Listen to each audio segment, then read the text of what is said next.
Are we streaming? Are we officially here? I think so. We're officially here. Yeah. Na, na, na, na. I'm in a sing-songy kind of mood. You are. I don't know why. I don't know. Maybe I'm just so tired I'm delirious. That could be it. Probably it. Could be it. Hi, y'all. We're Hey, here. everybody. We're back for another week. Yay! Yeah, we're here, our usual selves. Oh, my God. That was the most low-energy thing. Who was it? Mr. Magoo? Hello. We're here. Eeyore. Oh, God. I'm John Brownstone. I'm a daddy dom who, yes, I spank butts with plenty of energy. Nobody would believe that.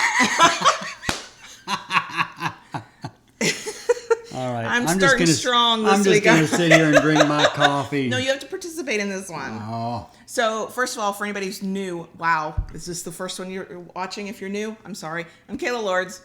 John Brownstone. Loving BDSM. We are really bad about this, but I figure I better do this now. If you're watching us on YouTube, if you have not subscribed to our channel yet, go ahead and subscribe. Hit the notification button, please, because then you'll have a better chance of seeing when we go live. I know that the notifications on YouTube are not perfect, but better than nothing. So, this week, we are doing an Ask Us Anything, where we put questions out into the internet. Ooh, no. I'm saying that all wrong. We put the request for questions out onto the internet. Ha! I figured it out. There you go. And as you can see, we needed this to be the topic for this week because I am so exhausted. I'm loopy, and he's Eeyore. So we needed help, and we are grateful for your help. Yeah. So the thing I will say for y'all watching on the live stream, if you're watching this live and you're not watching this later, you can ask questions in the live chat. If we're going to go with the ones that we got everywhere else, including the YouTube community tab, because we do have that, and we did ask for questions there too. And if we're like, oh crap, we got through that kind of fast, then we'll go pull a question or two from the live chat. So feel free, ask your questions. If y'all like this, you can get more of this from us on Patreon, patreon.com/Kayla Lords. The link will be in the description below once this video is rendered and all that stuff that it does. Because we like doing this, but we like to do it for our kinky patrons, and that's usually a pretty lively chat. The next one is actually on May 18th, this coming Saturday. We do it late at night, our time, after the kids go to bed. 9:45 p.m. Eastern is when we do it. So, and that is so we can do it without the kids being right in the room with us. So yeah, patreon.com/Kayla Lords. Okay, so let's get into the episode so we can get to the questions. Okay, now you have to write down your numbers. Yep. Okay, he wrote down his number. Okay, so first thing, I'll go through the busy business kinds of things. Okay. We do still have a sponsor this week. It is still The Butters. GetTheButters.com. If you don't want to shop directly from them and you want to maybe use a retailer you're already shopping from for maybe some sex toys, Peep Show toys, I think Smitten Kitten, there is if you go to GetTheButters.com and you click the link for their retail partners. I will learn how to get this right at some point in this episode. Then you can see who you can shop from. But if you shop from GetTheButters.com, use code Kayla, you save 5%. He has a minimum threshold for free shipping in the U.S., so if you buy a ton of stuff, then you don't have to pay for shipping. If you live outside the U.S., if you contact him directly, he will work out something for you to get something shipped internationally. So, okay. We love Jerome. I like him as a human being and as a small business and as a creator, and we just love him. So we do use other lubes on occasion, but I always feel like I'm cheating on Jerome. I know, right? We do. Good guy who makes good stuff. I know, and I use the body butters and the facial scrubs and all the stuff. So he's our sponsor. We love him. Go show him some love. If you don't have any money to buy right now, but you're like, maybe, then go follow him on social media. He is pretty much Get the Butters everywhere. Twitter, Instagram, all those places. Go give him a follow. Go see what he's doing. Like his videos. He'll share his process. So yeah, you don't have to have money to show support for small businesses. No. Like, just go follow him, and he's cool. He's great. Go there. Sent you out into the world to follow Jerome and get the butters. Yes. Okay, I'm done. Okay. The next thing. Oh, if I would go to my notes, this would be easier. There you go. The next thing, and I'm very frustrated about this because I think other people got frustrated about it. So last week, I talked about the Masturbation Month giveaway. Yes. On my Masturbation Monday site, masturbationmonday.kaylalords.com. And for YouTube folks, I was trying to link to it. Like, here, hey, we got a community tab. Here, I got a video description. Here. Please go forth and enter to win sex toys, right? Like, that is awesome. Oh, yeah, that little snafu. YouTube will not allow me to link to masturbationmonday.kaylalords.com because that site, by their standards, however it's ranked online, I'm not even 100% sure, it is considered porn. Now, I'm not going to lie. There is nudity all over that. It's Masturbation Monday. It's about pictures and stories that are made to hopefully get somebody going, oh yeah, I'd like to touch myself. That'd be great. So I understand why it's seen as that kind of adult site, but to not be able to link to it was painful. So if you are a YouTube person and you're watching this video live or later and you're like, where's the link? I would love to give you the link. I cannot give you the link directly. I have to do it in a roundabout way. I either have to just keep saying masturbationmonday.kaylalords.com until you have it memorized, or when we link to the show notes page on our website, we do, because we create a show notes page for all podcast listeners, the link will be in there and you can go there. So if there's frustration, that is why, and I'm truly, truly sorry. I want people to win sex toys. The current giveaway runs through Friday, May 17th. It ends at 11:59 p.m. Eastern time. It is open to many, many countries. You do not have to be in the U.S. to be able to enter. That one's done by Hot Octopus. On Friday, May 17th, though, the new giveaway will also start, and that is from a company we adore, Go to Mish. They're giving away a dildo, so if you like penetration of any sort, anal or vaginal, and their new Offbeat, which is a penis masturbator, so something for everybody in that one. And that one is starting on Friday. So there's something to win. And I have coupon codes for both. Hot Octopus coupon code is Kayla15. It lasts through the 20th. And I don't remember the end date, probably through the end of May for the Go to Mish coupon, and that will be Kayla, and that will be 15% off. So if you want something different than what's being given away, you can go buy something and get it on sale. Yes, that is happening. Oh, and I cannot link to Masturbation Monday website and Patreon either. They temporarily blocked the account, my account. Like, I could not have done anything if I'd wanted to. They were like, you have to go remove that link, and then we'll reactivate your account for you. Oops. What? Yes. And yes, I have thoughts about that. No, I'm not happy about it. But when you play in other people's sandboxes, and that's essentially what it is, their house, their rules. Yeah. Even when their rules suck, you got to play by them. So that's it. masturbationmonday.kaylalords.com. Through the month of May, there will be something to enter to win. So just go. Just go. Okay. I'm going to save the hiatus conversation and our weird summer schedule for after the questions. Let's get into the questions. Okay. I'm going to, some of these are like big, deep questions, and some of these are like kind of light and whatever. I'm going to try and get through as many questions as possible. If we get to one where we have done the hour-and-a-half episode on that topic or on part of that answer, we're going to tell you, hey, you need to like check out that episode, and we'll link to it later for everybody to actually access. So I'm going to start on Twitter. Okay. And the question we got, this one was from at John Scarlett _. Oh, that's the other thing I'm going to do. If somebody DM'd me a question, I'm not going to tell you who asked me, because if they're asking it privately, I'm assuming they want to stay anonymous. But when you ask publicly, well, we'll give your handle. Maybe you'll get a follow. Okay. So the question is, diving into the lifestyle without understanding that the fundamental principles of such coexist with the same principles of any relationship. Trust, commitment, caring. Without the existence of these basic principles, a DS relationship isn't possible. Thoughts? Basically, the idea being it's like any relationship, and you've got to have trust, commitment, and caring, or it's not really DS.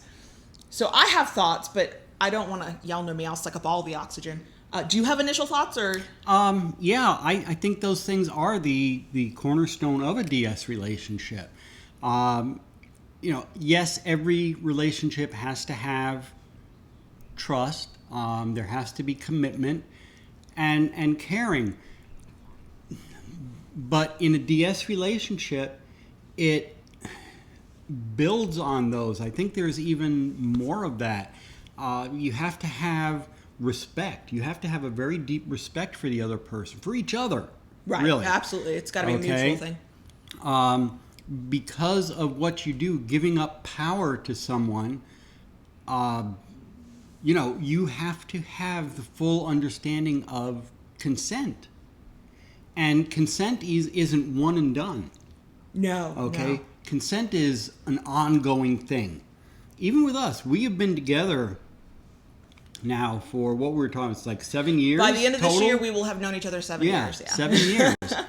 Wow. And still, even at this time, before we dive into things, Sure. How do you feel about this? What are your thoughts? Do you think you would like this? Mm-hmm. We go into those things. It's a constant, ongoing discussion. Absolutely. And see, that's funny. I love how your head went there, my head went somewhere else. Okay. I don't disagree with you at all. I mean, you were completely, All right. completely right.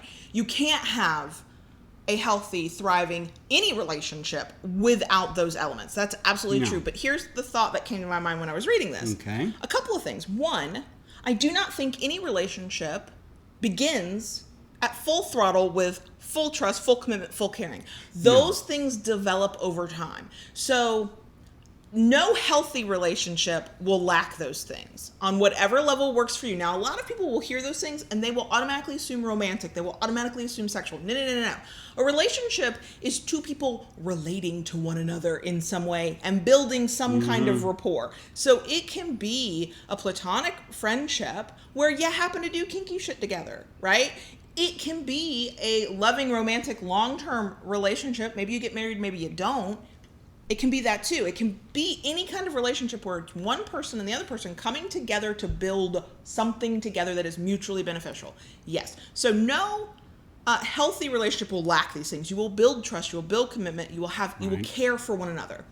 But no relationship starts from that point. No, that's not true. I can't say no. Some do, because maybe you're already in a relationship and you go, let's transition to DS, right? Like, let's try this. We trust one another. We've been together, 10 years, 20 years, 50 years? We care about one another. We are committed to each other, yes. But brand new DS relationships where you just met each other, all that has to build. You start from a kernel of that, right? You have to trust, you have to believe on some level that this person wants this relationship with you. And then you have to grow together and grow that and build that trust together that this works, that you can depend on each other, that the other does care about your consent and care about your well-being. And the moment those things become broken and they're missing, then everything is just off kilter completely. One of the things I did, if you remember, right off the bat, once we started communicating on a regular basis, I opened up all my social media accounts to you. Oh, yeah. I'd already Googled them and found them, yeah. All right, yeah. Of course I had. I'm sure you did. Of course I had. But I said, look, here is everything about me. Here I am, yeah. I even encouraged her to do a background check on me. I didn't, because I went, I'm not going to do that. But no, that's the point. You were being open. You were saying I have nothing to hide. Correct. And the more, it's funny because the more we talk about these things, the more I learn about them too. Like, we don't have all the knowledge, y'all. We are constantly evolving and learning ourselves.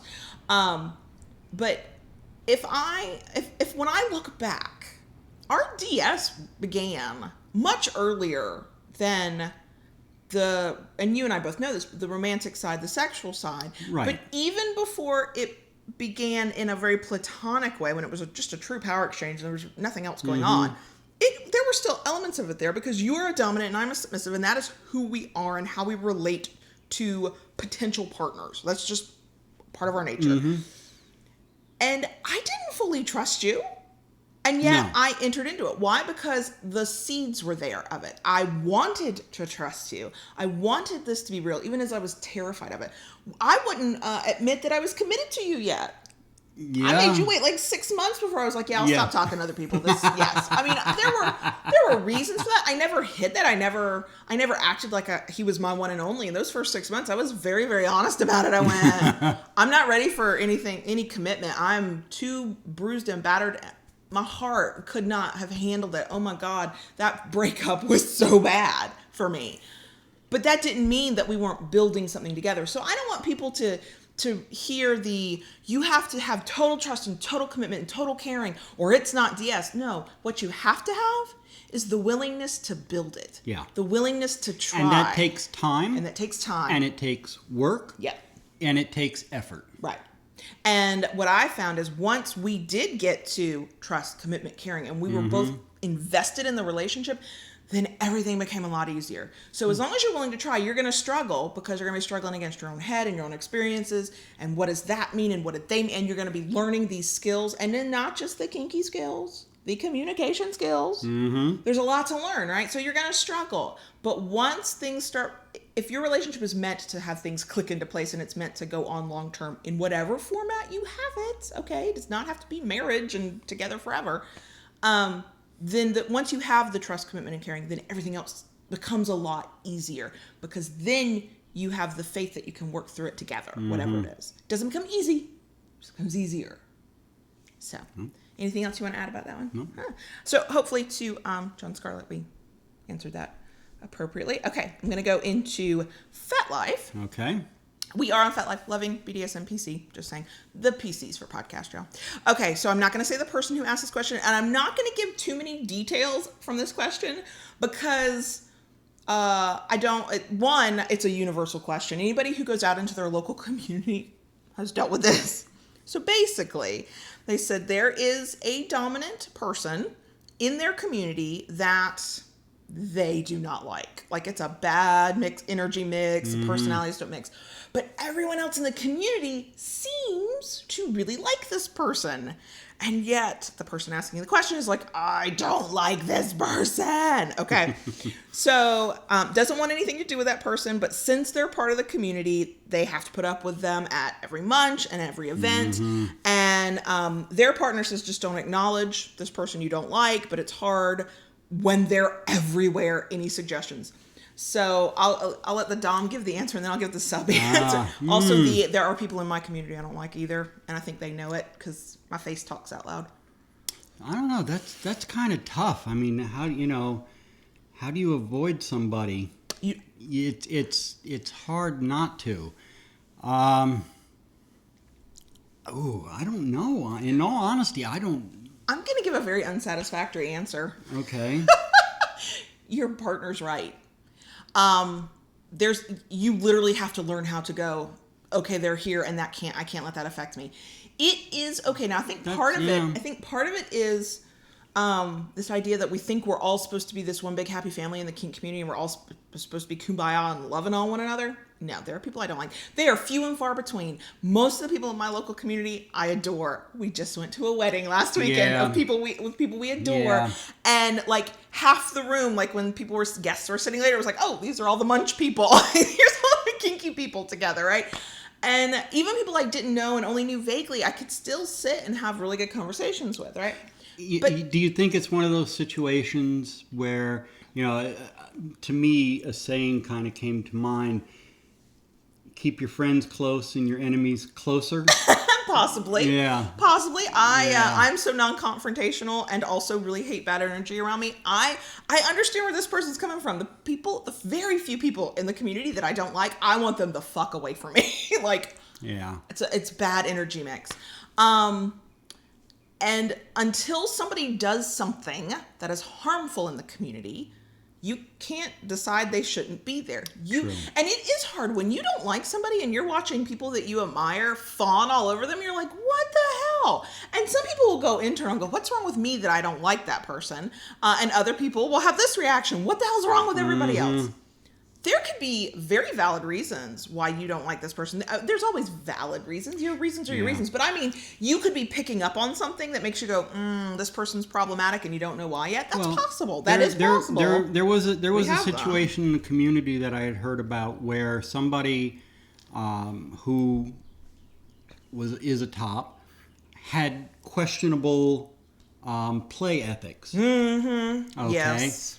And what the person who ran a local club would do, a lot of people were confused why she let that person into the club. Yes. And her response was that even though that person's play ethics were questionable, she felt that by letting him into the club, he was doing things in public where he could be watched and monitored, thereby keeping the people he played with safe rather than running him underground out of sight where somebody could get hurt. And that is a very real consideration, and I will not pretend I know what the right answer is, because I don't think there is one right answer. There isn't.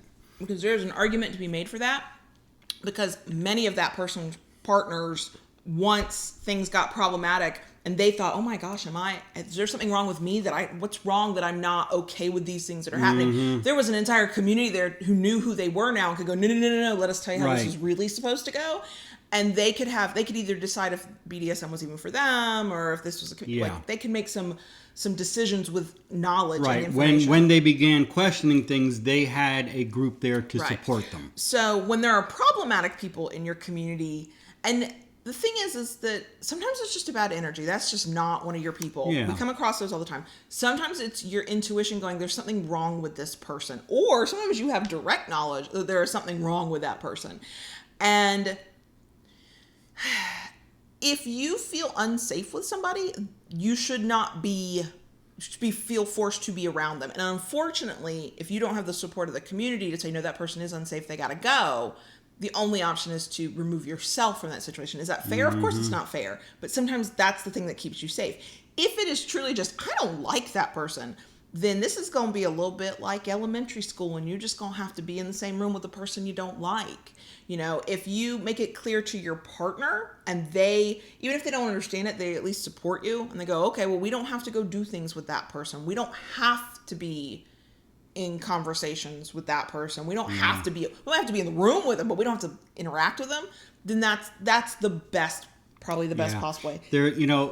I think what you said earlier really strikes home. It's one of those situations. I think we all have somebody in our lives at one time or another that pushes our buttons. Sure. And as hard as it is to do, sometimes you have to find a way to put your buttons on lockdown so that they can't be pushed. The other thing is, and this one is only going to work if you I don't want to say if you feel comfortable, because it's something that would pull you out of a comfort zone, but something that resonates with you.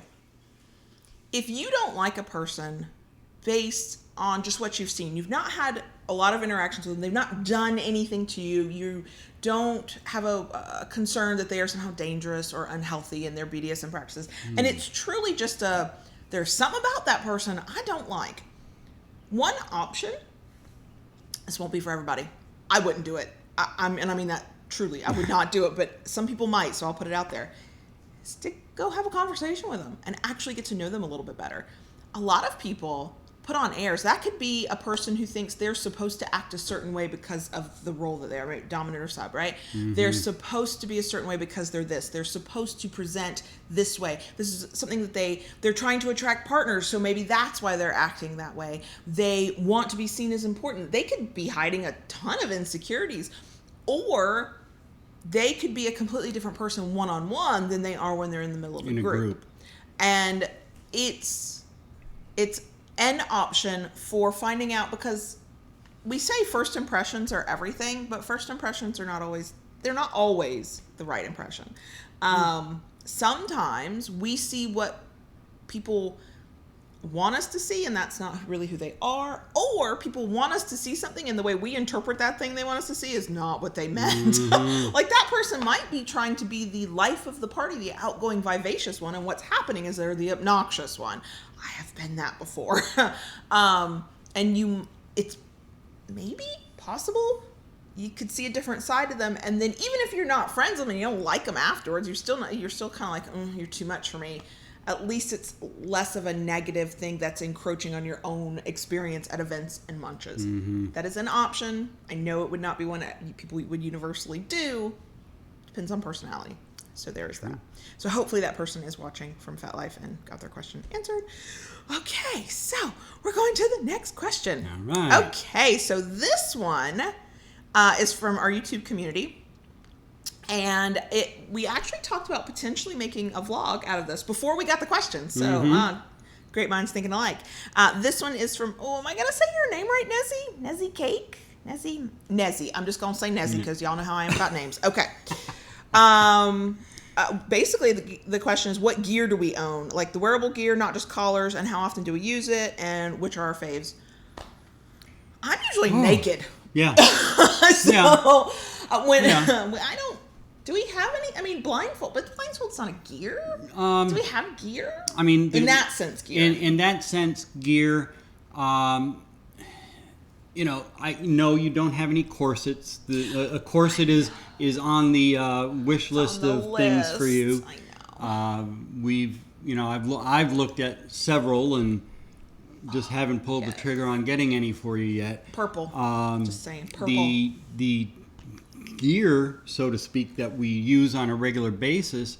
Once Kayla and I became a full DS couple, I got a leather collar and cuff set. Sure, that's for play, though. That's for play, strictly for play, and it's a matching set that I got for you. It's her collar, 2 set of wrist cuffs, set of ankle cuffs, and a hog tie harness. Which we have not used. That we haven't used in quite a while. I can't really get into those positions right now. No.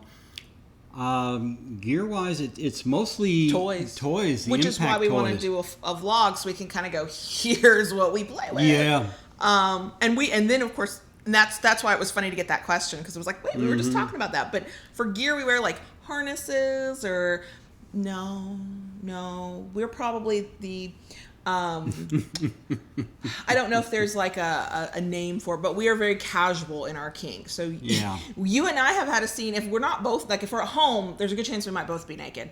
But you have been in like ratty pajama shorts and just wailing on me. Because you know what? Totally still in charge, regardless of what you're wearing. But I'm usually, even at the club, like I'll come in wearing something kind of cute, usually street clothes like a dress or just regular clothes, not always a dress. Come in street clothes, and then I'm stripped down to usually nothing but a thong or maybe my bra and a thong, depending on how I'm feeling.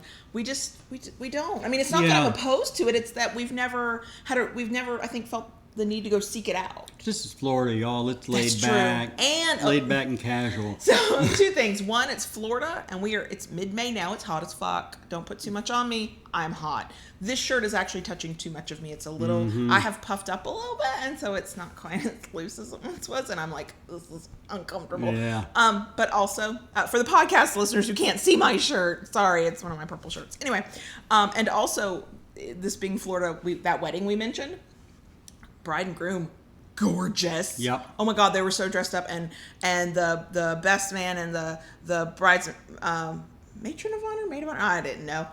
Beautiful. We dressed, kind of up. I was wearing a cute little dress, but people showed up in their jeans and t-shirt because it's Florida.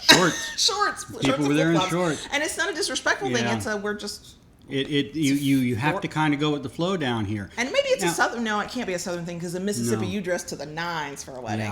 Yeah. I know there are some communities. I've heard of this, and please, anybody, if I'm wrong about this, please, let me know. But I've heard of certain communities like in London, where if you go to one of their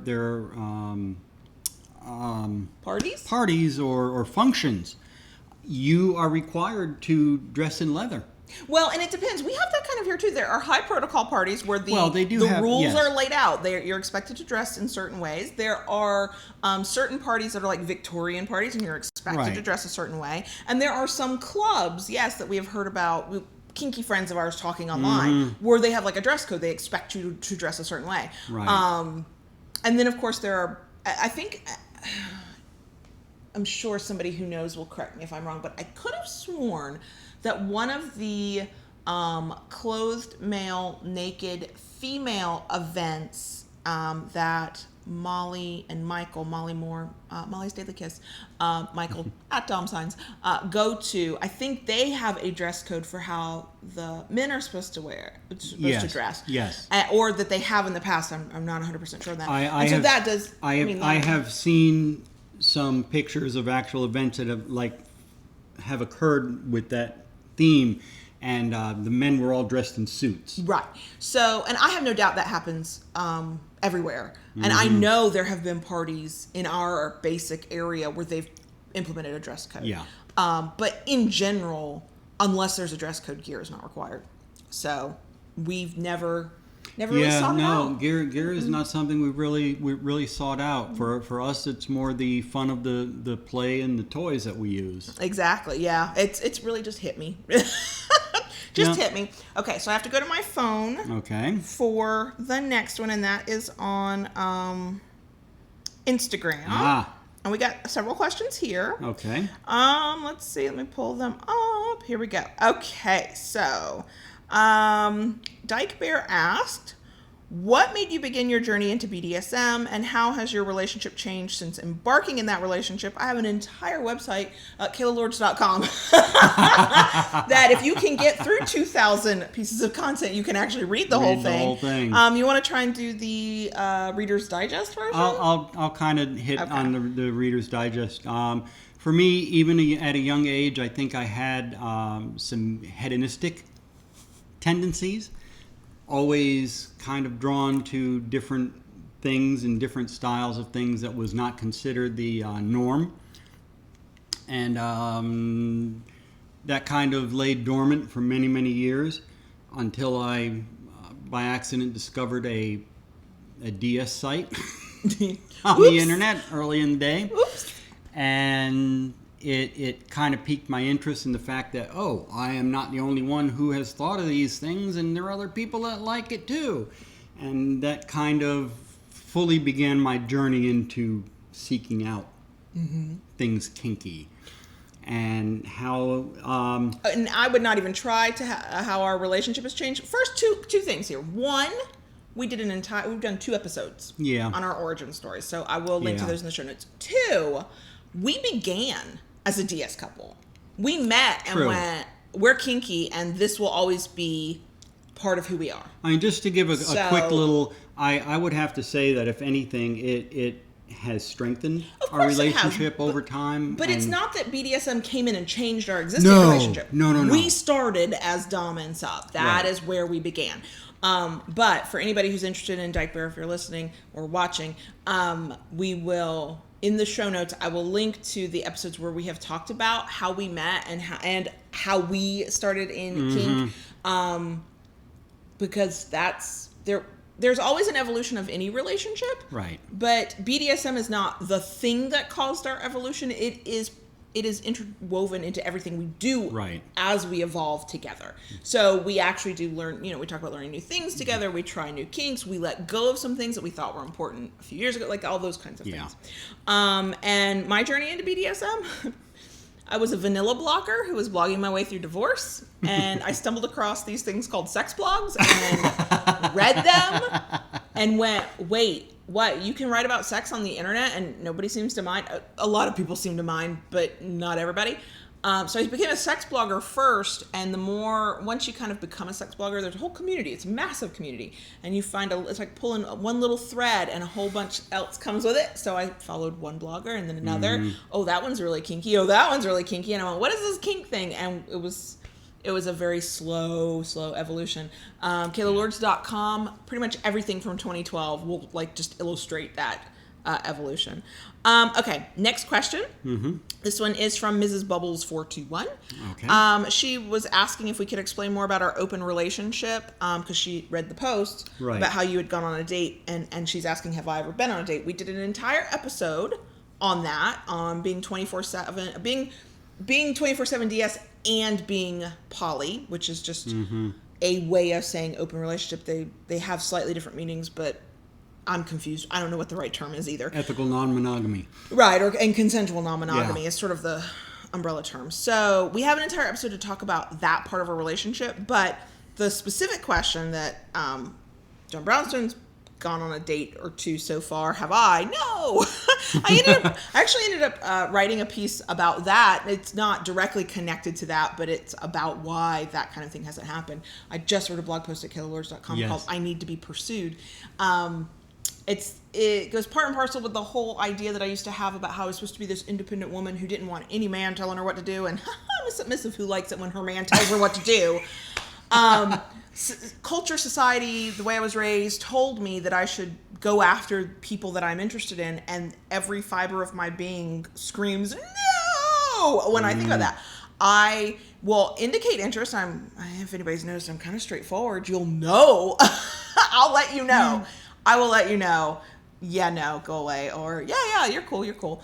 But I don't start those kinds of things. I have to be pursued. So why have I not been on a date? Because busy. If anybody's been interested, they have been way too freaking subtle, because I don't do subtle. I don't. When it comes to relationships and it comes to people being attracted to me, I'm not going to see. You can't think that you're really obvious and I should just figure this out. You got to tell me. A certain someone who I will not mention because it's, I don't know how they would feel about that, literally texted me at some point because they had my number to text. That's an indication of how close we are if you have my number to text me. And said, I adore you. I just want to snuggle with you. And I was like, I would like to snuggle with you too. That's the kind of blatant shit I need. I don't know otherwise. You can't like every tweet I put out and me think that you have a crush. I don't get, my brain doesn't get that. So I have to be pursued. Somebody has to say, I am interested in you in whatever way that means. And then I'm given the choice to go, oh, I feel the same way, which is what I did to that text. I do. I want to snuggle with you too. It was a very baby girl moment. It was great. There were lots of heart emojis going back and forth. It was wonderful. No, I haven't, because if nobody's coming at me to make it clear that they are into me in any way, it's not even in my makeup to go to somebody else and go. I will say to John Brownstone, they are so hot. Oh my God! Yeah. I will say that to him, but I don't pursue anybody. So I've always just said I'm such sort of a hard person to get close to in that way. I pretty much keep arm's length distance between me and most people. I go off of the energy vibe first before anything else. When you put your entire life on the internet, it is sometimes hard to tell who is sincere and who is what do you want from me? Are you here to get some advice, or are you here to? It can be hard to tell. I consider myself lucky to be sitting where I am. And then all my trust issues that we've talked about many times. It is hard to get close to me, and especially with my trust issues. So I don't blame people for not pursuing and coming out and letting me know they're interested, or even not even being interested. It's okay. I don't think this is really. I'm not answering this well. I don't think the whole world is interested in me. I was shocked when this man was interested in me. I made him work really, really hard for it. And I wouldn't make anybody work that hard for it, because I don't need a loving forever 24/7 dom. It would just be some fun, some this, some that, some companionship. It would be much more casual, but I still have trust issues. And so I don't expect anybody to have to work that hard, especially for something that casual. So no, I have not, and that's really why. It's not that I don't want to pursue my own thing separate and apart. Right. It's that I can't go make that happen. I don't have to be, nobody has to try and convince me all these things I should do. I know all the things. I've been reading the magazines. I know what I should do. I read the advice. I know it's not even a part of who I am to do that. So that person would have to come to me and then I will reciprocate. I will put in the work once I know that there's interest. I will put in the work of building a relationship. I will put in the work of communication. I will put in all the work, but I don't initiate that. So, yeah. Subtleties. So when it comes to relationships, is so lost on me. Ben just volunteered as tribute. I wouldn't know what to do with that. I am so lost and clueless. I'm so lost and I don't know. I don't know. Even the one threesome that we've had, I found a little top energy. She found a lot of top energy, but there was literally a point. She's submissive. I'm submissive. I don't know how to pursue anybody, even when we're both naked. And it was John Brownstone who finally had to go, y'all need to do something. What do you do? Like we were lost. I mean, I am like that all the time. It was an amazing thing. I'm not going to go into a whole lot of details. Yes, you were submissive. She was submissive. When I met her, we talked and we became friends actually. Mm-hmm. But yes, you both were very submissive to me. Oh, that was delicious. Which was, that was absolutely delightful. That was great.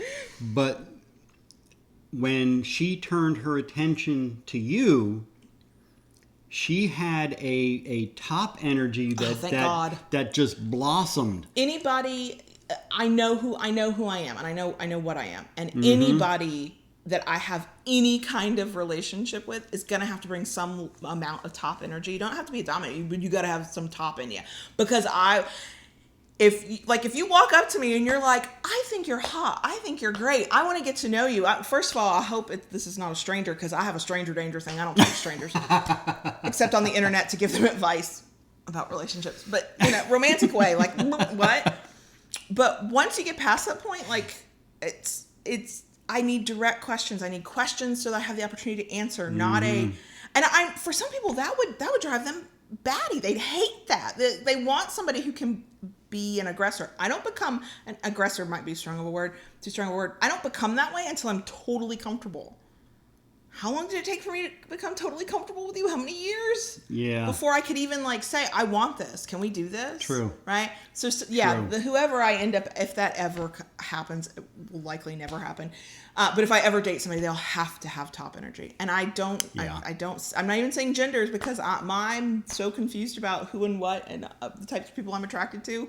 Can't stop staring at women in yoga pants. I know that means something, but I have not explored it. That was a really long-winded answer to I haven't had a date. Right. Okay. And then the last question from Instagram. It's from, I don't know how to say your name. I know, I'm just going to say Angel, but would you say Soda Mesa Angel? I'm fucking that up, aren't I? Angel. Soda Mesa Angel. There we go. Fucked it up. I'm sorry. Okay. Says you recently mentioned in a podcast that people that you follow on FET who are reputable sources for BDSM. Can't seem to find the podcast. Could I share those names, please? And thanks. Who do we follow on? You follow people on Facebook. You're really good at that. On Facebook? Facebook. I'm sorry. FetLife. Sorry. Yes. I did read that right. On FetLife. Sorry, I said Facebook. Ooh, no. We'll talk about that in the bonus section, that drama. I can think of Rara. Yes. Is Rara Princess? Rara, are you Princess Rara on FetLife? I can't remember. Yeah. We'll have to find her and link to her in the show notes. And then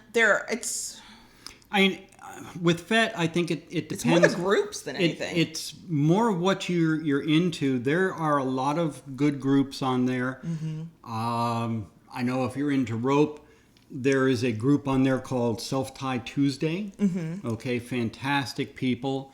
Most of the people that I really interact with on FET are local people. Yeah, or people that we know on like Twitter or Instagram who happen to have a FetLife. Right. Amy Norton of Coffee and Kink, I believe she's on FET. She's a great resource for poly stuff. Yes. Is Proud to Be Kinky on FetLife? The podcast? I believe so. Flossenbach? I believe so. So we'll probably have to go through and look, because I don't spend any time on FetLife, quite frankly. It's it's all John Brownstone. It's not me. I go there when I have friend requests, which I almost universally accept. There are some exceptions to that. And I go when I have DMs, and I answer a lot of questions in there. I go through cycles with FET. Sometimes I'm on there a lot, and then I don't look at it for a while. Right. Okay, there is one more question we got asked. I'm not going to answer the question that was asked. Okay. Meaning, it was asked, we'll talk about it in a minute. Oh. It was a very not polite question, but it brought a thing to mind that I would like to sort of put out into the world. But before I do that, that'll be kind of the closing of why, of what we're doing here. I'm going to go a little bit into the YouTube live stream chat, because I saw some questions. And I saw Ben's question was very good while we were talking about when there's people you don't like in your community, what are you going to do? Let me find it. Okay. How do you handle a situation where someone who has harassed you is omnipresent in the local scene? So first of all, when you go to an event that is organized by another Kinkster and you've got a harasser that's there and you can't get away from him, I would say you absolutely need to talk to the organizer of that event. Yes. A couple things there. One, if they are the type that is actually trying to create a really welcoming space for as many people as possible, they might not kick that person out, but if they're aware of the dynamics, they might be able to like steer you towards these good people and steer this person over here. Two, the more complaints about a person that an organizer gets, the more they realize that that's actually there's a problem to deal with. So if you never say anything to the organizer, they might think everything's fine. I that's really the main thing, because when you have someone that harasses in the community, you know, our community as a whole, most kink communities, you know, we are self-policing. You know, we have to be. We don't want outside authorities coming in. Yeah, exactly. So, you know, you kind of have to do that. Yes, it is difficult. And again, you can approach the event organizer and do it in a respectful way. Mm-hmm. You know, not that you're dripping hate and venom, so to speak. Right, they might not listen if that's the case. Look, I really need to talk to you. This is something that happened that I think you need to be aware of. And now we're in similar community events. Is there anything, right. You know, especially even if they don't feel comfortable answering the question of, am I the only one? You might not actually know that you're not the only one, but they might be able to use that information to help them. Especially at clubs, public clubs and dungeons. Yes. And I say public, the type that you can become a member of, especially. Yeah. You want to talk to somebody who's in charge. If you are at a kink event and your harasser, and you're about to go, especially if you're about to go play and your harasser is sort of lurking around, talk to a dungeon monitor. Okay. Right. Put that on their radar so they can be watching out for you. And they can go, wait, something seems fishy here. What are you doing? And they can maybe play a little bit of a go-between. If you have a community that is not responsive to stuff like that, then sometimes it means temporarily you have to remove yourself from that part of the community, or go, and make this sound easier than it is because it's not easy, go find the right community for you. I'm just going to, this is a little aside to this. You know, here's the thing. I am and always have been a big proponent of local community. Okay, ever since I came into the Munch, our local Munch years ago, have gone to numerous other Munches that are in our location, and even the clubs. I always tell people, you know, go. Get out, meet people, be a part of the community. Our local club here, when I tell people, you know, by all means join. I've had people who wanted to play with me, and I was like, I'd be happy to, but we're going to do it at the club. All right? Unless I know you very, very well, we are not going to play in private. And when I explain to them, the club will do a background check. They're like, oh, I don't want anybody invading my privacy. You know what? They do it to keep you safe, to make sure that there are no predators, make sure that no one who is going to be an abuser. It keeps them out of that community. It reduces the chance for harm. It reduces it greatly. Right. Yes. Right, because the thing that the local club does not want to be is on the 6 o'clock news because they got raided because they've got some gross, yucky people who happen to join their club. But talk to the organizer of whatever events you both keep coming to, and let them know, because truly some community organizers are not going to do anything till they see that there's some sort of pattern of behavior. If it's it's an event and it's an organizer who does not care, then maybe that's not the right place for you to be hanging out. I don't want to be in a place where I can't feel safe and the organizers of those events don't seem to care. Okay. If you are fortunate enough, like we do in this area, to live where 30 minutes either direction, 45 minutes either direction, you are going to hit an event. You're going to hit a munch. maybe it's time to try out some of those others if it's worth it to you. Some people, they're like, it's not worth an hour drive. Fair. Okay. But for some people it is. That might be what it's time to try. A question that we got is there a problem with a community member approaching or giving you a hard time in Vanilla World? Okay. Yes. Massive problem. Here's all cap letters. All cap. Because here's the thing. Right. Unless you have the agreement that you can both acknowledge each other as knowing each other in any way within the vanilla world, they shouldn't approach you as if they know you until they have that consent. Here's the thing. This was something that I was told and taught at my very first munch. Vegas rules. What happens at munches, what happens at play party, stays at the play party. Right. If you meet somebody that you know from a munch out in the wild, out in the regular world, walking through Walmart. Right. Unless you have that person's consent, you don't approach them. You don't acknowledge them. You don't acknowledge approach them. Nope. You don't do not walk acknowledge up. them. Especially you do not walk up and say, "Hey, saw you at such and such play party." No. You do not do that. No. Okay. You fake ignorance until they make it clear that they're willing to acknowledge you. Perfect example. Right. This has been ages ago. It was before we became where we were really buddies and we were like, hey, whatever. A good friend of ours who in the community, she's moved away. Hopefully she'll come back, but now we're moving away, so it doesn't matter. Anyway, she lived in this little part of the town where I just happened to stop to go to the grocery store. I'm walking out of the grocery store through the parking lot, 8 o'clock in the morning. She's walking in. I got excited because I recognized her and my face lit up. I didn't say anything. There was nobody else around. I didn't say anything. Her eyes flicked to me. They flicked away. She kept walking. That's all I needed. If she had wanted to acknowledge that she knew me, she saw me, she could have stopped. We could have said hi. That's not what she wanted. And if you have the excuse that you know somebody in a vanilla setting outside the kink setting, that's fine. Now, if somebody comes after you to talk to you or to tell you something or to tell you what you should be doing, that's even worse. That's so even worse. And if they themselves are somebody who's prominent in the community, that's problematic on a lot of levels. Yep. Kalina asked a question about being patient. Oh. I know.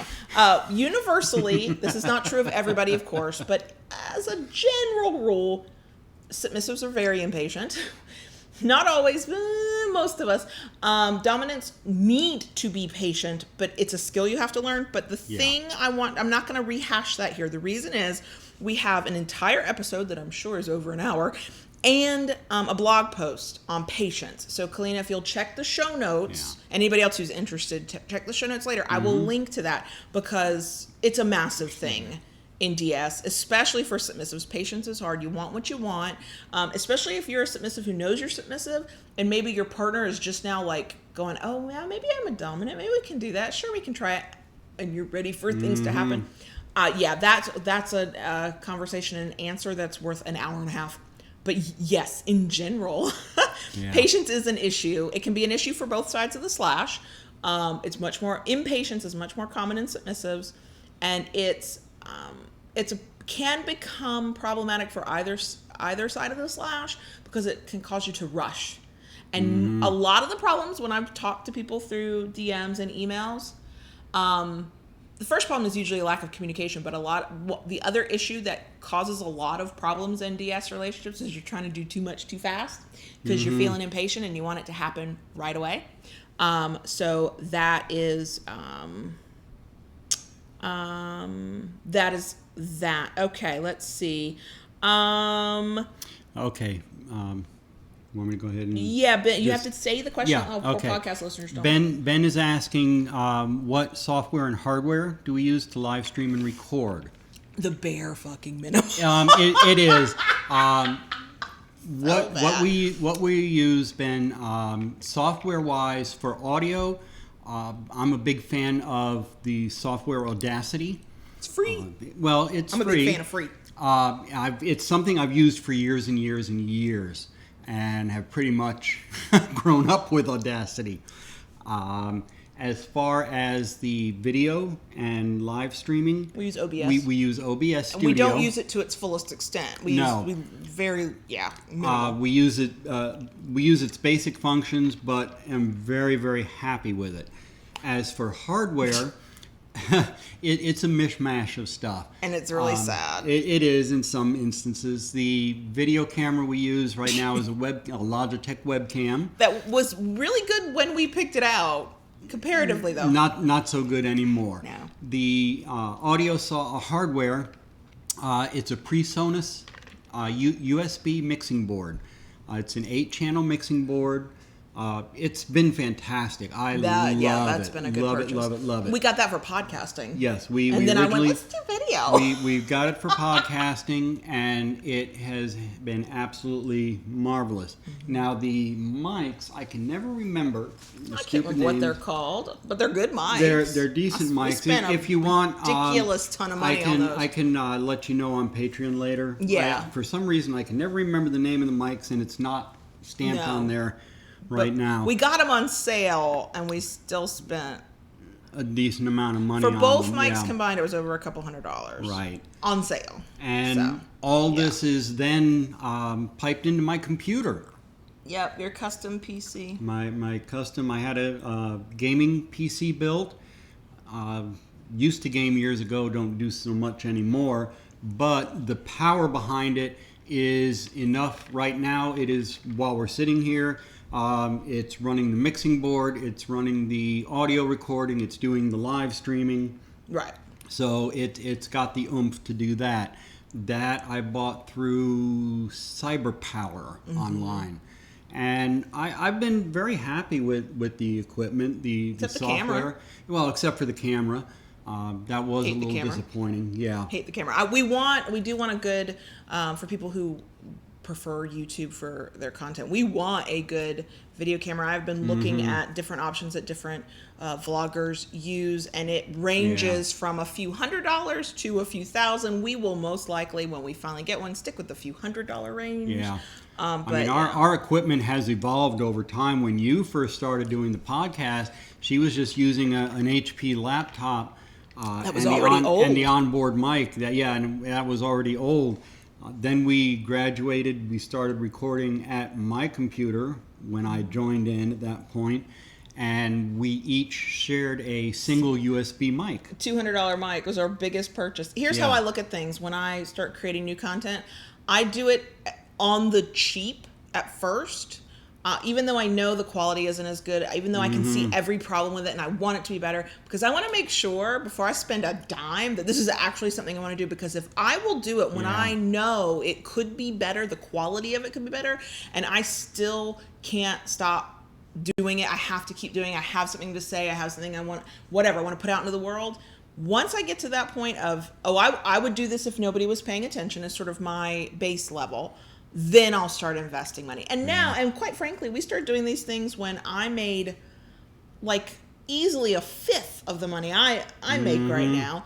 And you were working full time, and it was a different life too. So at that point, we didn't even have any extra money for anything.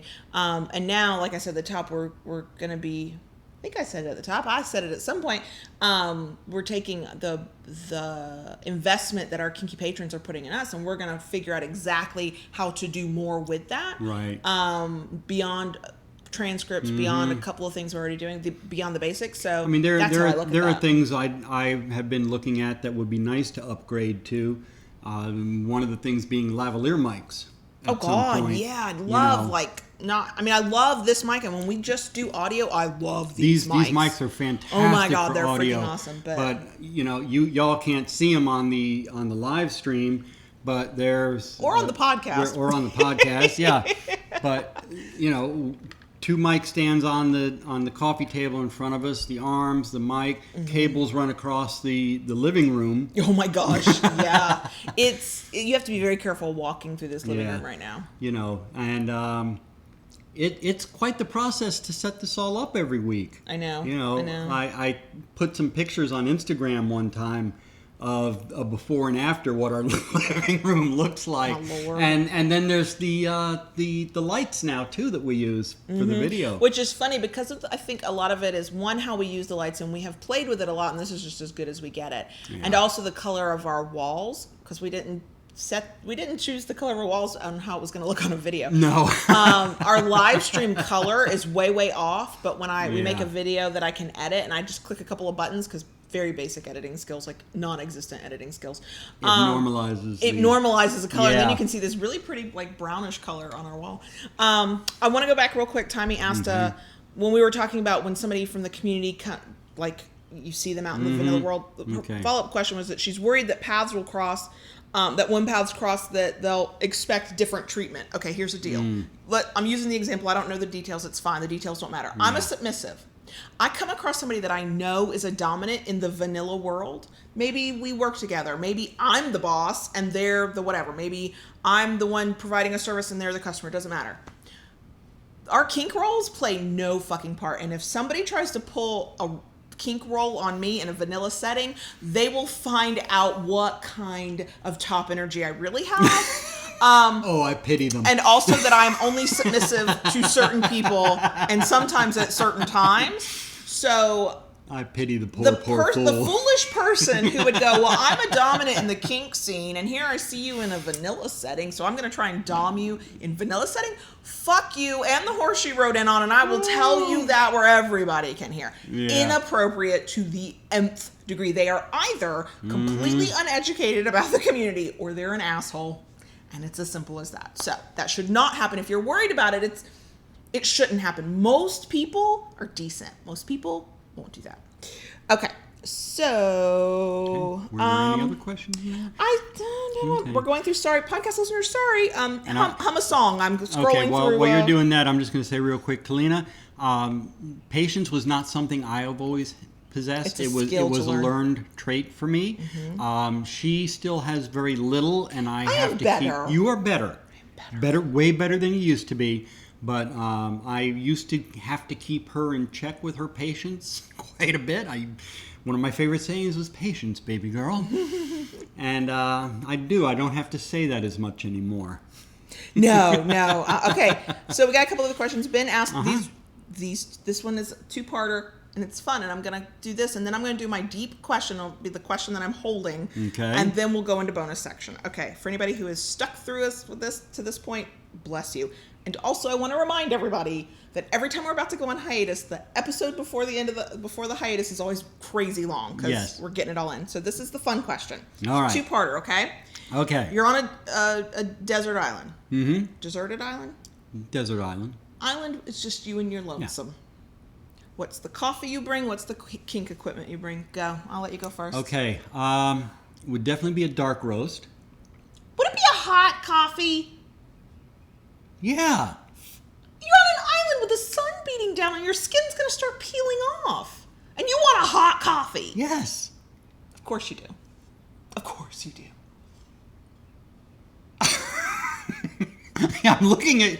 Folks, you can't see. I'm looking at her as if she is totally freaking crazy. And I'm looking at him like he's totally freaking crazy. Sorry, podcast listeners. We forgot you can't see our faces. In August here in Florida, when it's hot enough to like you're on the surface of the sun, I still drink hot coffee. I know, and I worry about your sanity. But yes, it would definitely be a dark roast. See, right there, coffee's meant to be hot. It says 8, and yeah, definitely a dark roast. Brand, not too fussy about that. And kink, your one kink. The one kink, a paddle. Oh, okay. Paddle, definitely a paddle. Okay, so if we're picking blends of coffee, I'm gonna pick a blonde espresso because I've just fallen in love with those when they're a good blonde espresso. Yeah. But if we're going type of coffee, I'm gonna have iced coffee. We're on a hot fucking island, y'all. I need ice. I need cold coffee. Also, we're going to have a mini fridge. This is becoming complicated. It's my iced coffee with my heavy cream with or without sweetener. I'm still on the fence about that, and it's stevia if it is a sweetener. I'm gonna need a straw because I don't sip my iced coffee. What are we, heathens? I need a straw. I'm gonna need basically I'm gonna need a full working kitchen. So basically I can't go to this island. Ben's saying the desert island thing isn't literal, but Ben, I am gonna go there for a minute, okay? Because I am gonna dive into this. All right, you are on a desert island. How are you gonna have ice for iced coffee? Because I'm on a resort island is what I'm on. If it's not literal, I get to be on a resort. I'm just saying. Desert island, I can make a fire, I can boil water, I can make coffee. It's hot as fuck. Where are you going to plug in that refrigerator and freezer to make ice? I'm at a resort. There are 5 pools. There are sexy human beings walking around serving me my iced coffee. Clothing is optional. There's even a pool. I don't have to get into the salt water. It's fine. Because Ben said it went in a literal desert island. And my kink equipment, if you've brought... see, here's the thing you have to understand. On this island, we're together. That's the only possibility. So he's brought the paddle, and he has 2 hands. I don't need anything. And so I will use all of my power to just have the coffee situation under control. Okay. And I'll use the hand you have and the paddle you brought, and we're good. Because I promise you, if we get deserted, we are not completely deserted because we'll be together. He's not going no damn where without me. The world could not handle it. Okay, and what kink item would you bring? I wouldn't need to. I have your hand and your paddle. Oh, my hands would be... You are my kink item. I am your kink item, okay. Well, cock, penetration, fingers, penetration, hand, spanking, mouth, kissing, tongue, many beautiful things. Your mind, domination. I'm done. I just need you. Okay. And I don't even mean that to be cute. I mean that to be sarcastic as fuck. It's fine. I know it comes off as cute. I'm aware. Yeah. Okay. So and Ben has just commented that we're back to disgustingly cute. Yes. Ben called us out. Yeah, because we are. We can't even help it. It's okay. So I'm going to not get too serious on this because we're hoping that this was an aberration. We got a really negative, ugly, gross comment. Could have pissed me off. I kind of went, huh? I'm ignoring that. But it brought a question to mind that I would like to answer. And basically, why do we do this? Why do we put our lives, our relationship, our sexual preferences, the way we view the world, BDSM, DS, why do we share this in as many public spheres as we can? One, because if you don't turn a camera on, I'm going to still keep talking and his eyes... Gives me a break. Right. That's the truth. So I have reasons. Do you want me to give my reasons and give you time to think about your reasons? Because I'm springing this on you. I know I am. Yeah, I know. Or do you know your reasons? No, go ahead. Okay, by all means. I have many reasons. And I've talked about this in my personal blog a few times. Part of it was I started because I write, and that's how I think. That's how I process. And I write better through a keyboard than I do physically writing. It's just easier to type. And so I started blogging and putting my whole life on the internet to process what the hell that meant and why I felt the way I did and what I was going through. Because like I said, when I started sex blogging, I had already realized, wait, you could do this. This is a thing people do. And so I went, okay, I'll go do it. But I continued past this is my personal sex blog, because of connection, because people were saying, oh, I've had that experience before, and I felt less alone. And then people started saying, oh, you've had that experience? That means I'm not alone either. That's powerful. Why do we do it to a wider audience? And why do we not just talk about our personal lives? We just try and put advice out into the world and our perspective out into the world? Because people are kinky. Not everybody. Not everybody's into BDSM. Mm-hmm. Some people are kinky and they have no interest in BDSM. Some people are truly, truly vanilla. But if you don't know that what you're into is, I'm not going to say normal. There's no definition of normal.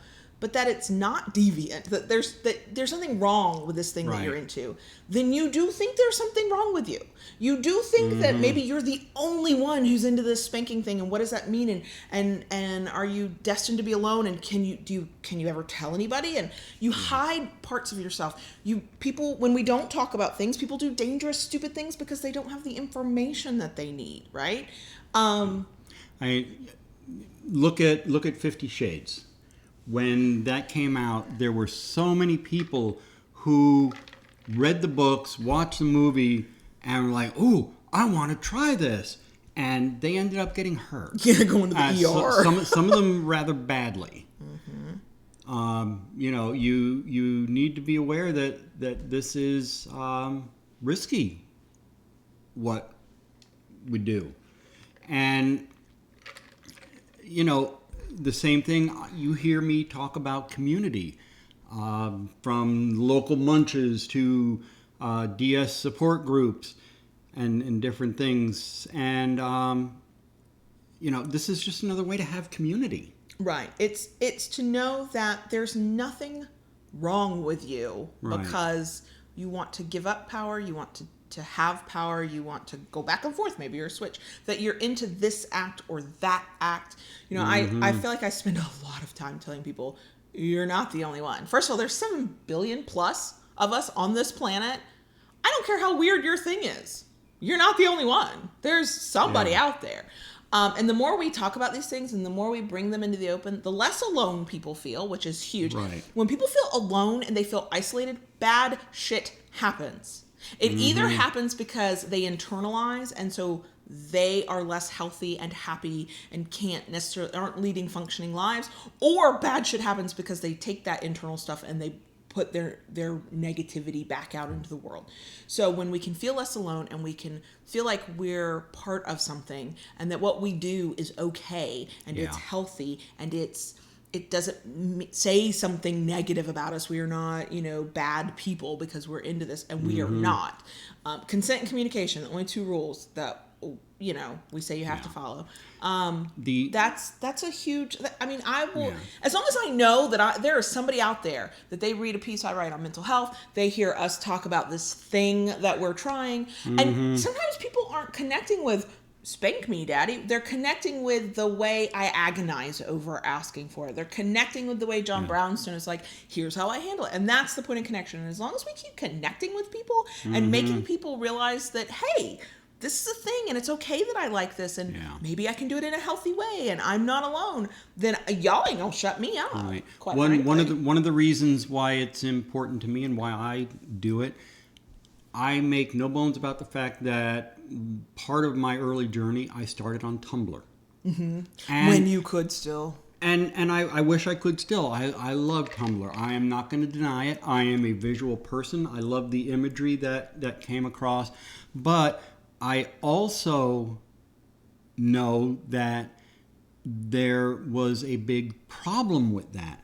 Because people would see images and they think that's how it's supposed to be. They'd see the fantasy and think that was the reality. They would see the fantasy and did not know the reality. We do what we do because this is the reality. This is our reality. Our reality. She's not naked 24/7. No. Okay? I don't wear a suit. But you do look good when you wear one. On the occasion, I do. And, life happens. Real things happen. Kids, work, life, family. And, we go through all that on a day-to-day basis, interwoven with our DS. And I think that for me, what I want most people, the best education I've gotten is spending time online for all the problems that occur on the internet. And there are many. It's because it's opened my eyes to what I thought I knew and I gave lip service to in 2012, 2013, that we're all different, But I didn't truly understand that we could all be different and still have this common purpose. And the longer I spend online and in the kinky community and talking to people and listening to people, the more I learned that no matter how different we are all very similar on a lot of levels. And so I don't put my views out so that other people will do what I would do or will have the experience I have. It's to tell anybody who can hear my voice or see my face or read my words that as long as you have the consent of a partner, as long as you're communicating and you're trying to be healthy and safe about what you're doing. You might not have all the skills yet, but you're trying. That's what the aim is. Yeah. But whatever your version of this is, it's okay. And you can have good things happen out of this. Whether it's you just want a ton of play partners and you're not looking to be in a long-term relationship, or it's you want that long-term loving relationship where you're together forever and you grow old together, and like that's what you want. It doesn't matter what you want. And the two people, the person who wants no long-term commitment and the person who does, both of y'all have a lot more in common than you realize.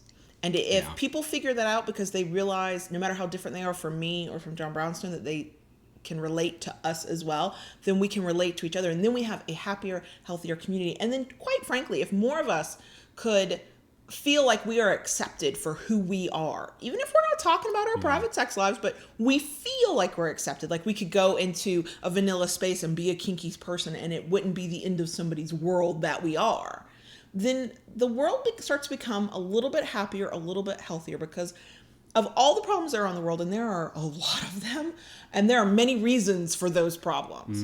One of them is that too many of us walk around with this belief that there is either something wrong with us or there is something wrong with somebody else. And when we can get happy with ourselves, then just our sheer presence can make the world a little bit brighter and a little bit better. And you know what? If I can help people get in touch with their kinky ass selves and they can feel comfortable about it and they can go, wait, you mean I'm not this evil person who's going to hell because my partner lets me consensually spank them? Then that's my part for humanity. I can do that. I can't do anything else, but I can do that. And so, even to the people who are offended by it, who think that all of this should be hidden, that we're perverts, fuck you. I do not care. What we're doing is healthy, and it's not abnormal, and it's as long as it's consensual, and we communicate, and we stay safe, and we do the very best we can, even when our best is not good enough, then you know what? That's all that fucking matters, and I do not care. If you are offended by something, then turn it off. If you don't want to see it, then don't look. Because I'm not here for those people. I'm here for the people who want a community, who want the information, who want to be the best pervert kinkster they can be and have the best BDSM experience that they can have. Not my BDSM experience, your BDSM experience, whatever that means. Because that's what it comes down to. Ultimately, you're going to make it your own, whatever works for you.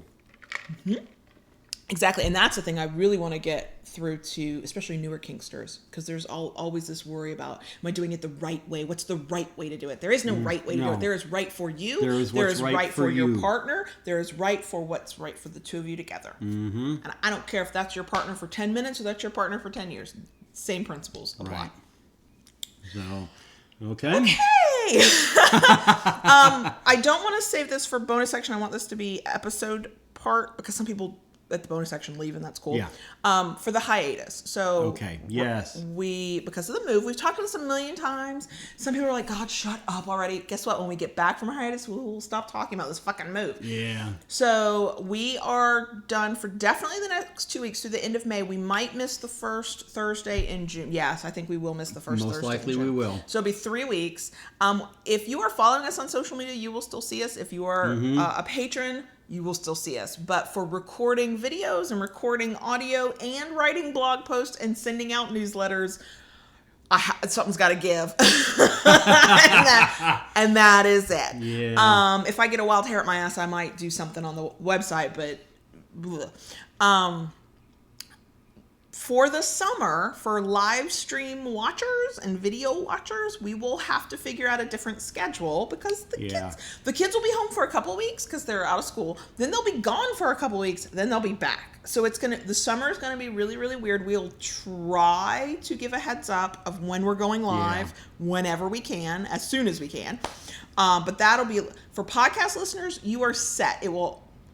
It's going out on Friday. Every Friday, That's it just will be what's there. happening. So I don't know what the summer is going to bring. And then once the kids go back to school, we will get back into a routine. So it's just the summer. The summer will be kind of weird. So, This was fun. Yes, it was. We went from like light and funny to like deep and heavy to let me tell you something, because y'all know how I am. I got things to say. Go, girl. I don't know that you should ever say anything like that again. Oh no. Okay. So yeah, we are going to do a bonus section because we got Yep. mail and we have moving updates. Yes. And so for those who won't be listening through the bonus section, we'll see you in a few weeks. Yeah. For everybody else, give us a second and we'll get in the bonus section. Okay. Okay. Are we good? I don't know. Oh, I have no idea. I'll let everybody else decide. Keep it kinky, y'all. And we'll see you in a few weeks. Okay, can I? Do you want to talk to the crickets, I want baby to talk girl? to the crickets, Daddy. I want to talk to the crickets, Daddy. We got mail. We got so much mail. I'm going to do mail first. So the first thing we got was earlier this week when we checked. And it's got art all over it. So if you are a podcast listener, I'm going to try and get this up on Instagram before the podcast goes out. But the envelope has a cricket and a cup of coffee, right? Yes. So, and then the this came from Maryland. It's a card.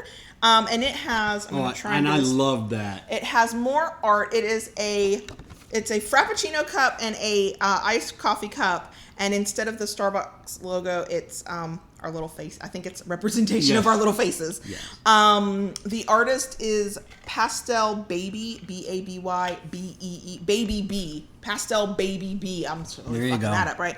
On Tumblr. Calla Lily is how they signed the card. It says, hey y'all, thank you, hey y'all. I just wanted to express my gratitude for you two and everything you do. I'm going through the first big breakup of my life. I am so sorry. And my friends, my daddy, and your podcast, and coffee, we understand, are the only things keeping me sane right now. You're amazing for being a touchstone of love, support, and fun for the BDSM community. Thank you. I got this card when I was studying in Northern Ireland, so the picture on the front is of Northern Ireland. Last summer, so I hope my good memories bring you some good energy. I'm all about the good energy. So thank you, Calla Lily, and your art is great. The picture, I'm going to read the back of the card. I'm not. Yeah. Because y'all know how bad I am at names, and these are Irish names. I need an Irish person who can say these names. What I may do is take a picture of the back of the card so people can read it for themselves on Instagram. There you go. Then we checked mail today. So I know somebody might be either watching or listening later and might be freaking out because we were having a conversation and they sent a package that has been delivered and we have not received. And the post office was not open to pick up packages when we went in. So as of the recording, we don't know if that package is there. We have notification of a package, so we'll find out later what it is when I go. The next bit of mail we got was from Hungary. Yes. And we got what it looks to me, the way I would take it is the tourist brochure from this place whose name I'm going to say so badly. Would you like to try? You know I have anxiety over names. Okay. Kaposvar. And the Zealot? On the Zealot. Yes. We're fucking it up, y'all. We know how awful we were doing, but there's the brochure, which is really cool, and it's in English, so we can actually read it. Thank you for that. Yes. And then postcards of the area. Yeah, is it Kaposvar? I suck at this. And then, because they really do know us, coffee. There's the coffee picture. Yep. So, podcast listeners, check us out on Thank Instagram you. and Twitter, and we'll try and have the pictures for everybody to see. So that's our mail. Yep. Patreon shout out, Kalina, J, conduit of queerness itself, and oh my God, I didn't have my piece of paper up. And Lorana. I need my piece of paper to tell me. Okay, so Patreon shout out. Thank y'all for being patrons on Kink Patron, patreon.com/KaylaLords. Okay, the move. Update on the move. Lots of things. I am so scared. If y'all want to know how tired I am, I'm this scattered. I don't. What? Are we recording? Yeah. Are we trying to be professional? Probably not. Yeah. On the move. We had our home inspection, which I think we talked about last week. And we have just as of this morning, had a few things fixed that needed to be taken care of that were found in the home inspection. Couple minor things that are now done. Wrote that check this morning. Yeah. Yes, also for you younger people do still write checks. Yeah. We are old, we still write checks. Well, it also provides a paper trail. True, but I got the electronic paper trail through PayPal. True. So. Anyway, yesterday we were on the road to Ocala. Uh-huh. And we signed the lease. We did. We officially signed the lease on the house we will be living in for the next year. And I PayPal'd him the deposit of the vet fee because I didn't want to have to go get a cashier's check. Right. I was like, I don't want to go to the bank. Can I just PayPal you? Yeah. Yes. Kalina, while we were there, once we signed the lease and we had the paperwork to prove that we have a address in said new city, we went to the post office. No, we went to the electric company first. Went to the municipal company because we are within the city limits. Right. And it was marvelous with one stop and talking to one person within 5 minutes. With one form. With one form. Piece of paper. We got our electric set up, our water, sewer, garbage. I think that was it. And that was it. All in one shot. All in one shot. And so they do a thing, of course there's a deposit for that, right? But they have a thing that if you get a letter from your former utility electric company that you're in good standing, they'll cut it by that deposit by 50%. The woman could have said to us, I'm going to take your money, I need your money, and then you'll get a credit for the 50% off. No, she said, wait till you get your letter. Yep. Call us, send us the letter electronically, call us, make your payment then. Yep. So we walked out of there, and they've turned it on today. Yeah. It's on right now. We have electric at the new house. Yeah. I'm very excited. And once we were done there, we routed a map to the post office. Right. Which is right by the Starbucks. Imagine that. So where we're about to live, the Starbucks are not as plentiful as they are here. No. It's like you have to trek to go to Starbucks. We are very lucky, or maybe not so lucky, that we are within half a mile of a Starbucks where we currently live. Oh yeah, we go. The morning crew, the midday crew, and the afternoon, evening crew all know us, and they are surprised when one of us comes without the other. Yes. So we have to take that energy to a new city, but there's the Starbucks just are not that close. So every time we go to check our mail, new PO box in our new home, we get to go to Starbucks. We get to go to Starbucks. Yeah. So yes, we do have a new PO box. If you are a YouTube watcher, it will start appearing in the address itself in the description of videos. I set that up so that from here on out that should happen. And then for podcast listeners, we will. I'll probably start putting the address in the show notes for anybody who's interested. And that morning. Yesterday morning, we were on our way to Ocala. I'm emailing back and forth with a brand who was like, oh, can we work together? Is this possible? And I'm like, we'll see. Send me your product first because I don't just pimp anybody, okay? But by that afternoon, I'd gotten the reply that they were happy with the arrangement. And I'm like, oh, I've got an address for you. Here's our new P.O. box. So we will, when we are next there, we can start checking mail. So that was cool. Changed our business address to the new PO box, so that's cool too. So yeah, we could start getting business mail to an address. I feel very adult and very official, very business-like. So yeah, we did a lot yesterday. I'm so tired. And now come Sunday, we turn around and go back up there with the kids this time. With the kids this time, be towing a trailer behind my car, bringing my motorcycle up there.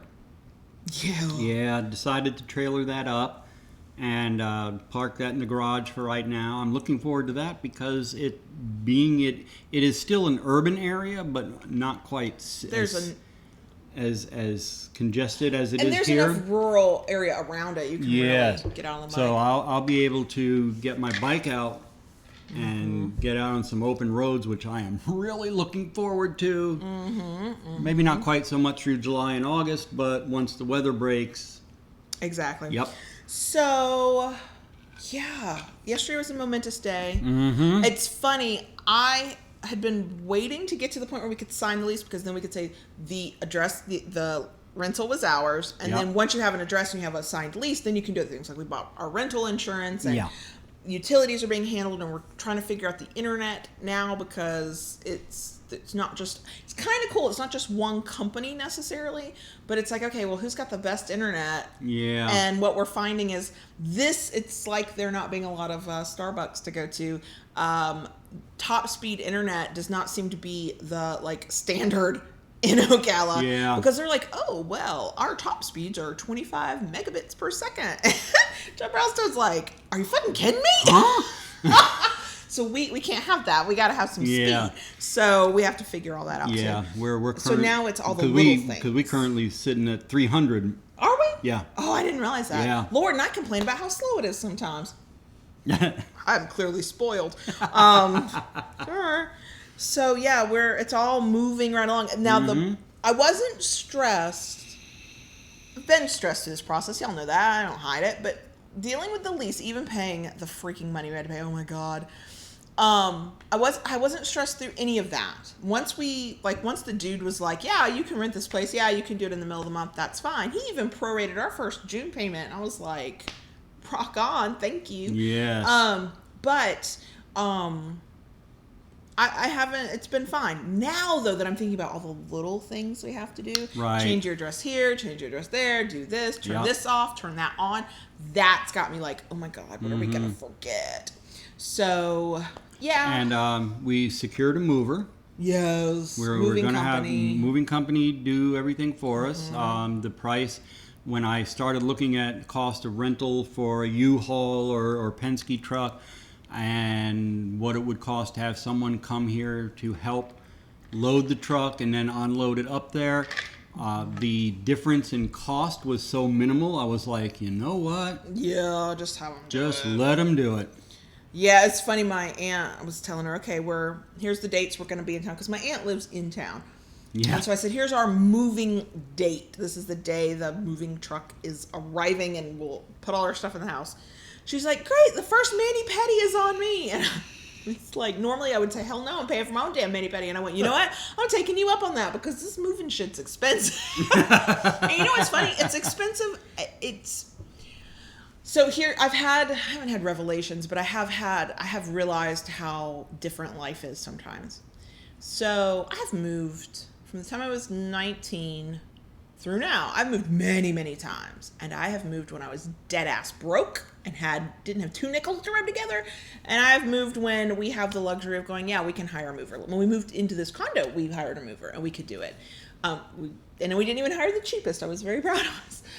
We didn't have to. But I sometimes forget, and I think it's easy when you live in a place for a long time and you don't have to move, or you own and you don't have to deal with renting, just how cost prohibitive it is to move. The reason we are able to do any of this is because of an extreme amount of privilege. Did I work hard for what we've got? Yeah. Yes, but there is a lot of privilege there to be able to go, oh, the first month's rent and the deposit, $3,600. Sure, take my money. Right. We can move. I was thinking back to not that long ago, to just a few years ago. If somebody had said that's how much money they needed for me to be able to live in that space, I would have had to stay wherever I was. And part of me says that to just sort of, sometimes we have to remember how, if we are in decent circumstances, we need to remember that, and we need to be thankful for that. And also, because there's a lot of negative awfulness in the news, I'm not going to mention any of it because we don't have one. No. We don't need me to rant. 2, I didn't do any trigger warnings for this episode, and these things are triggering. But when you ever just say to somebody, well, if you don't like the place you live in, just move. Y'all, have y'all tried to move recently? Holy crap. I have in the past needed to move, had no choice, had to move. Yeah. And the lifestyle I got to have after I moved, the place, how safe, how clean, how good the place was dependent completely on my financial circumstances. And it's so easy to say, yeah, just move. Even though we can do it, the fact that we can do it, I'm reminded of every other time I could never have done it with this as stressful as it is, with this low level of stress. This is the easiest move I've ever had in my life. I have because done, we are in that position. In my younger days, I've done a lot of moves myself. Most of them were all short local moves, but they were done throwing stuff in the back of a pickup truck. Yes, I have done the move where you begged everybody you knew to please come help you. Oh my God. You know, done those moves where it draws out for several days, you know, taking what you can. I've done the moves where you just, the back of your car. You know. Because you couldn't afford the U-Haul. Mm-hmm. I've done and, that. you know, no. I mean, I know it's, there is a bit of privilege, but, you know, it's... And Timey asked, you know, are we packing or them? And actually, we're doing the packing, which saves us on cost as well. Oh, sure. They would pack. You know, they would. I got too many control issues for that. Nobody's packing my shit up. But no, we're doing the packing ourselves. Matter of fact, there's boxes back in the living room on the other side again because Monday I started boxing more stuff up. Yeah. And you know, even today I was asked. We were talking. You know, trying to figure in, you know, well, what else can we pack now and get ready? It's actually kind of sad because once this episode is done for today, I'll, you know, as I pack up the lights and cameras and sound equipment, it's going to be packed up for moving, you know, till we set up in the new place. And it's kind of sad. It's very you know, once we get to the other end, it'll all be set back up. But it's kind of weird thinking that, you know, I'm going to be taking all this down for the time being. One thing I'm just reminded, I'm going to say it now because I'm thinking of it. Sorry, y'all, this has nothing to do with y'all. We do have to keep the mics and the board out because we've got to do our Patreon bonus. Right. But we can do that. That's Still. I know. It's going to all get packed up and moved, and then unpacked, and then unpacked. Okay. So. But, you know, no, I believe me, I feel very privileged and much relieved in a way that we were able to get movers because that to me was a burden. I mean, I still am a fairly physical person, but I do have limitations and I cannot do as much of the things that I used to be able to do. I know. And see, that's the thing. It's knowing how it used to have to be for us and for me before I met you and seeing how different it is now. It's stressful because things are stressful, but I can't even let myself get upset about it because I'm like, I have physical active memories of going, okay, that was the cheapest U-Haul I could get. We have to do this in 24 hours so I don't pay more than the 24-hour amount. And oh my God, we're running out of room. I have left shit behind because we couldn't fit it, and we couldn't. And then I had to go without because I just spent all my money to move. I couldn't buy a new piece of furniture. When you moved down here, when we moved in together, okay, from where you used to live in the Panhandle, I drove the U-Haul towing your car. Yeah, thank God. You know. Friends and family were up there, and I flew up. I know. Helped you load the U-Haul and drove it down here, and then had some family on this end that helped us unload. Yeah, thank God. Yeah. I mean, I've done the moves where we made 20 trips in our small little car because you couldn't afford the moving van, right? I've done the trips where there was no professional, nothing. It was whoever would work for some beer. Yeah. I've done the ones where it was just me. And I, you know, back when I had my lawn business, easy comparatively. Back when I had my lawn business, I had the trailer. Yeah. For the business, and I helped a lot of people, and you know, had a lot of people ask to help them to move, and. So I guess my whole point to that is I don't want to ever complain too much because I know how bad it could be. And as bad as I know that it could be, I still don't know how bad it can get.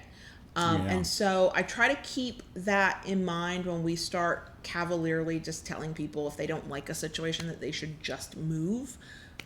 It is never that simple.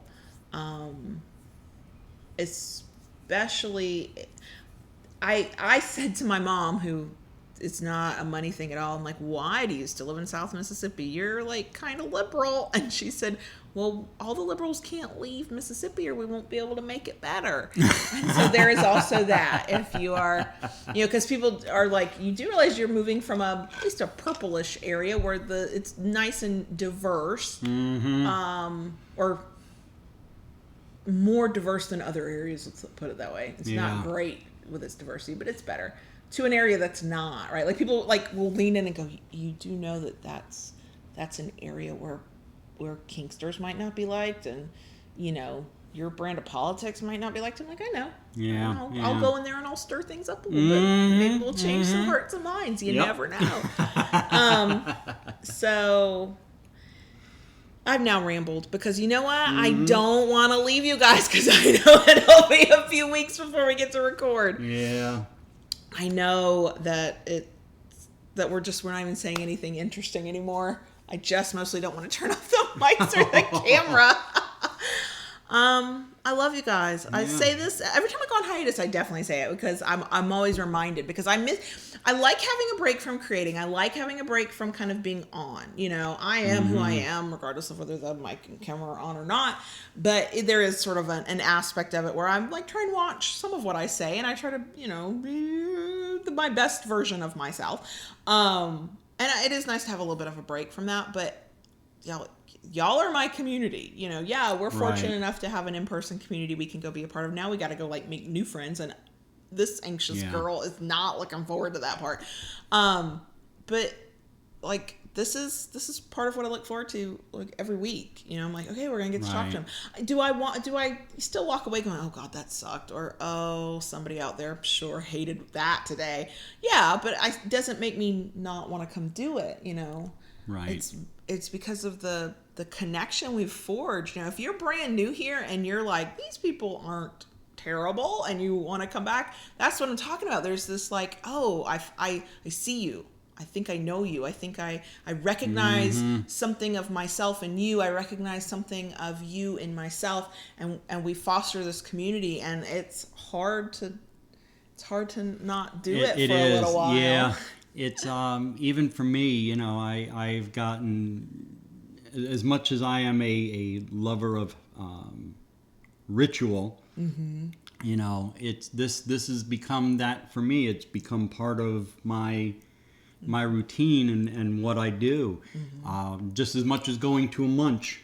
Yeah. Here, going to our monthly munch. We kind of get a weekly munch by doing this. Yeah. Even if we're not this week we did questions, and for the people who've come in late and are asking questions, we have ended that part. So sorry.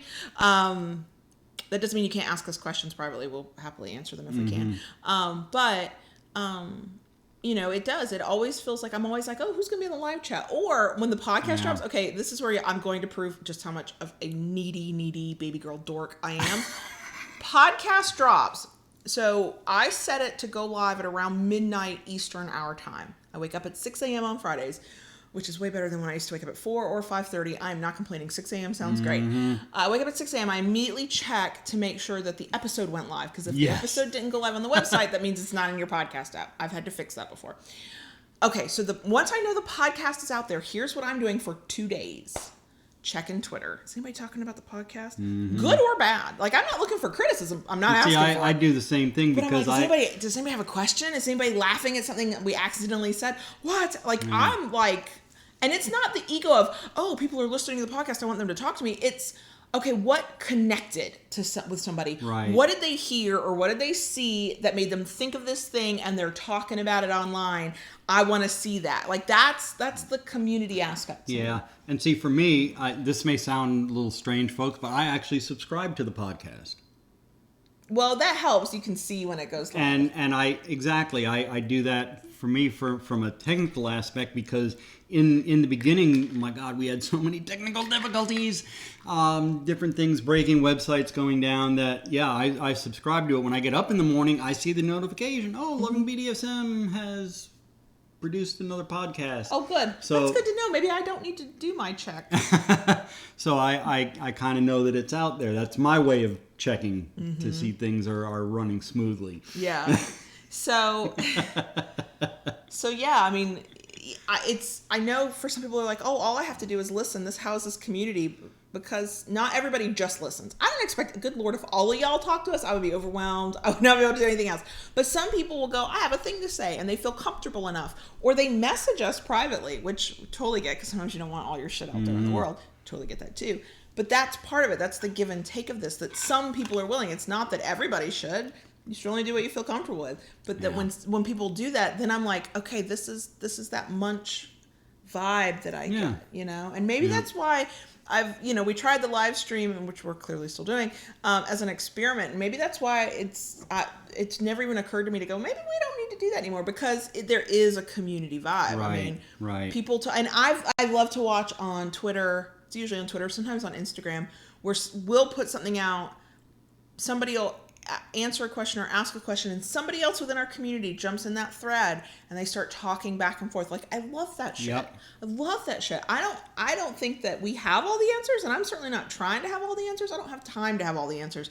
But if I can connect two people who never would have known each other, except they both happen to listen to the podcast and happen to follow us somewhere, and now they're connected and they're having a conversation and they're forming their own bond and friendship, then we've done something. And that's what a munch does. Like, a munch brings all these people together in one place, and then you form your own bonds and your own connections as individuals. And so, this to me is a community, and I'm gonna miss the community for a couple of weeks. I know. And you really want me to stop talking? Well, we have a serious problem going on. You're out of coffee. I am out of coffee. I'm out My of cup coffee is empty. too. There's nothing else in there. Okay, y'all. And you've got 30 minutes for a meeting that you have. I know, because I got other big things I'm working on that have actually nothing to do with loving BDSM, which is why I forget to talk about those things over here. Maybe they'll be like in the works when we get back, and I'll talk about them. Yeah. So yeah, I don't want to stop talking, but we have to. Yes. Yeah, we're supposed to record a review video too. I know. I don't think that's going to happen. I think it could happen. I don't think that's going to happen. I have faith in us. Okay. So here's what I'm saying. If you are somehow a viewer or a listener who has made it to this very bitter end, and you feel so compelled. 1 hour and 49 minutes at this point. Oh my God, I'm so sorry. God love you all for I know, right? sticking here, you know. By the weekend, message us, tweet us, comment on YouTube, however you're connected to talk to us, and ask, did you record the video? And one of us will answer that question. Yep. Okay. All right. We're going to go. We're going to go. Because I could talk all day. Thank you all who were here today for the live cast. Thank you, everybody on podcast app who's listening. Yep. All of you that follow us on social media. Everybody who asked questions. Thank you. Thank you. Next time we do one of these, maybe more people will ask questions. And fun questions are okay, and deep questions are okay. And don't forget, we do this monthly for our patrons. Patreon.com/KaylaLords. So, you know, you can join in that way and get to ask all kinds of questions. And So. Yep. Oh, and that was it. That's good. Okay. So we love you guys. We love you guys. Thank you. We will see you in a few weeks. You will see us on social media, so feel free to follow us there. Yep. If you are not already. We'll still be bouncing around social media, coffee pictures, moving pictures. Yes. Yes. Yeah. And another little video that might be coming out event here soon. Yeah, we got a few things that we're working on. Yep. So we're working on it. So we're not. We won't. We're not disappearing. I'm gonna miss you guys. Okay, it'll be fine. It'll be fine. We will be fine. Okay, we love you guys. We love you guys. Bye.